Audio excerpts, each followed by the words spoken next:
All right, in this lecture, we're going to write unit tests for this function, absolute. So this function takes a number. If the number is positive, it will return the same number. If the number is negative, it will return minus number to make it positive, and otherwise it will return 0. So with absolute, we'll always get a positive number or 0.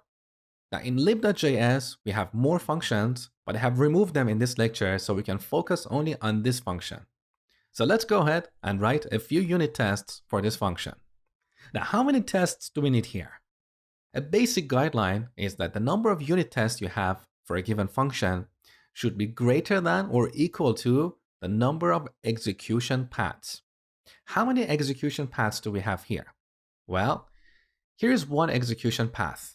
So if the number is positive, this is where we'll exit this function. Here's another execution path. So if the number is negative, this is where we'll exit. And here's the last execution path.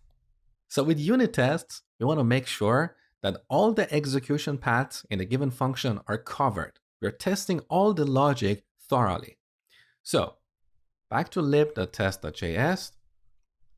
Let's rename our test name. Here we add the name of our function, that is absolute. Now, what is the first test case?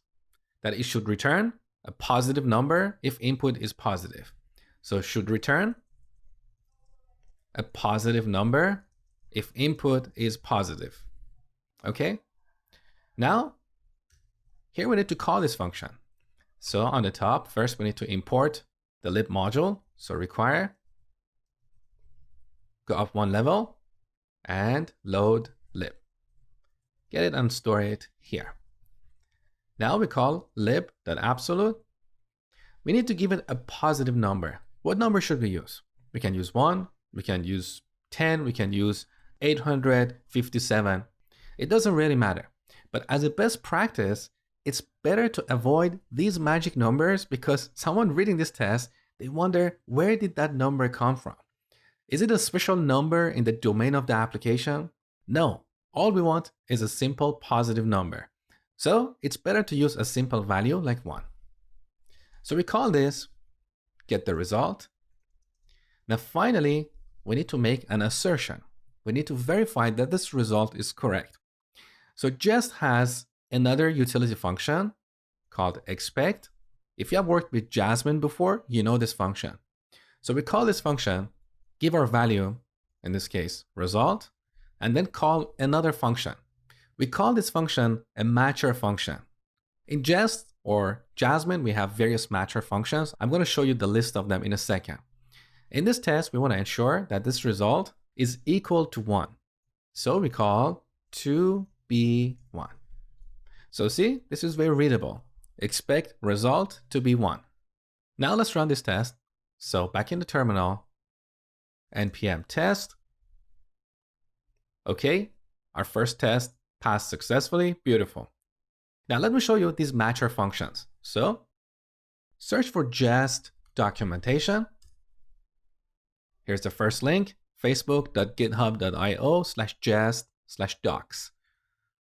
So here on the left side, on the top, you can see using matchers.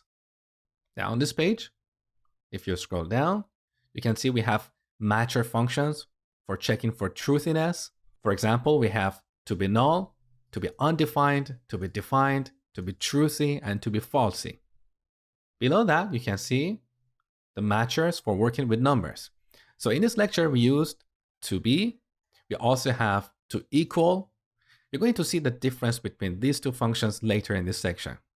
We also have other matcher functions like to be greater than or equal, to be less than, and finally to be less than or equal.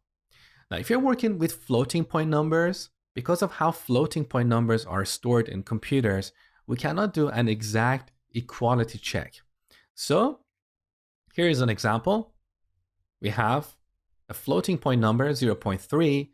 We want to expect this value to be close to 0.3. So we cannot use to be or to equal here.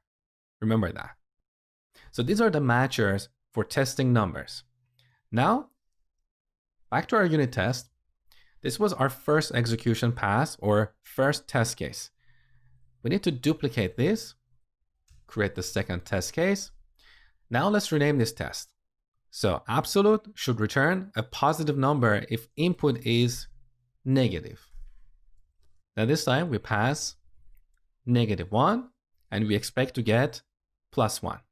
So back in the terminal, npm test.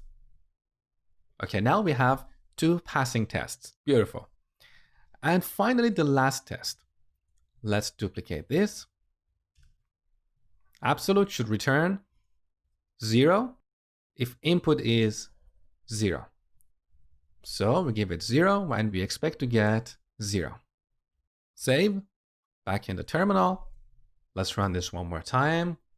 And now we have 3 passing tests. Beautiful. Now let me show you something. I'm going to go back to our last test. And on this line, I'm going to change this value to 1. Now this test should fail. So let's have a look. npm test. Okay, we have a failing test. Now look at this guideline. Expected value to be 1, but we received 0. So as your tests fail, look for these messages to troubleshoot the problem. Sometimes the problem is in your test. Sometimes the problem is in your production code. So we have written 3 tests for this function. In the next lecture, I'm going to show you how to group our tests.